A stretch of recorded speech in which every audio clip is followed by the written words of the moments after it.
Hello， 大家好，我是小天。Hello， 大家好，我是摩托哥。今天突然有事，被临时派往詹基巴尔岛。据说这个是非洲的马尔代夫。走吧，今天坐上这个10人的小飞机，看一下坐小飞机犹如面包车是一种什么样的体验。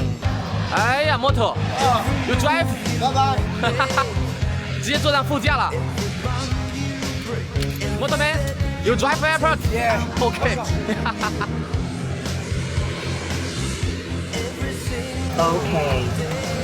Hey bro, Hello. Who are you? I'm a motorman. Motor, but you no drive. No, don't worry. No problem, let's go. Okay. 摩托哥开飞机到底敢不敢坐？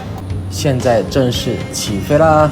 看一下在机舱里面随时可以看到驾驶室是什么感觉。以前坐大飞机是看不到驾驶舱的，如此近距离的感受驾驶舱，这个感觉还是蛮奇妙的。这种飞机就真的很像以前国内早期那种面包车，不知道大家有没有坐过？果然啊，现在的科技还是发达的，全程都在自动巡航，我感觉这个驾驶员都快睡着了，就偶尔看一看本子，看一看笔。我跟摩托哥两人一脸震惊的看着这个驾驶员在睡觉。给大家看一下窗外詹基巴尔岛的风景，现在正式踏入詹基巴尔岛的领域啦！沉浸式体验一下飞机是如何对准跑道，并且成功降落的。So you drive？ Very good. 瞧把你吓的，你还能开飞机呢 ？Don't worry, no problem. Okay, let's go. Okay. 已经到达目的地了啊！现在所有乘客正在陆续的下飞机。这个飞机啊，真的就是跟以前中国我们那时候面包车一模一样。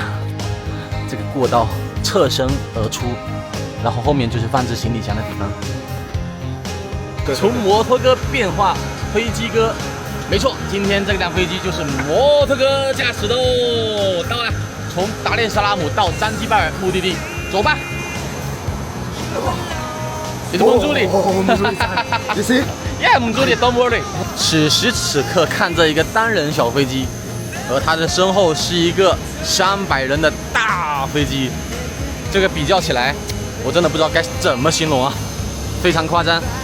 其实啊，这里的海关对于所有游客还是蛮友善的啊，非常简单的就凭借着一本驾照就成功的出境了。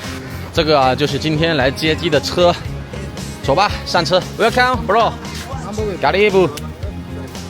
你看，当地的建筑就非常长，一个房子可以从开始到结尾，差不多有个500米的距离，很连贯，超级连贯，看不到头，已经开了这么远。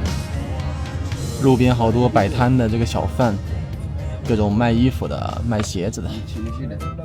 今天摩托哥这个装扮啊，戴着黑色的帽子，再加上久没剃的胡须，怎么感觉那么像包公呢？瞧你笑的。今天啊，带着摩托哥去试一下詹基巴尔岛刚开的一家酒店，一晚上的费用就高达5000块钱人民币。Now we go in the hotel, maybe one night is 2 million. One night 2 million. Yes. 一晚上的酒店费用啊，就是他2个月的工资。Now we go see， 各种各样的美食都有。Yes, in 詹基巴尔，所有的美食你想吃什么都有，欧美味、非洲味、中国味，加油！尽有。Let's go 吧，走。从机场出来，经历了1个小时的车程，然后拐进一条小路，司机说快到啦。现在正在做这个酒店的进大门登记哈，幸好提早买了票，不然那个车都进不去。I'm fine, welcome. 哎呀，到了，马上到酒店了。OK, just hello. 酒店会给你配备一个管家，随时为你服务。现在呢，正在带你去客房。哎呀，我的妈呀！这穿着我的衣服，穿着我的裤子，我的鞋子，不错啊！走吧。谢谢。No problem, go swimming. Oh my god. Yeah. 好了，这一期的视频到此为止，下一期带大家看一下旱鸭子 Motorman。OK， 我们下期再见，拜拜。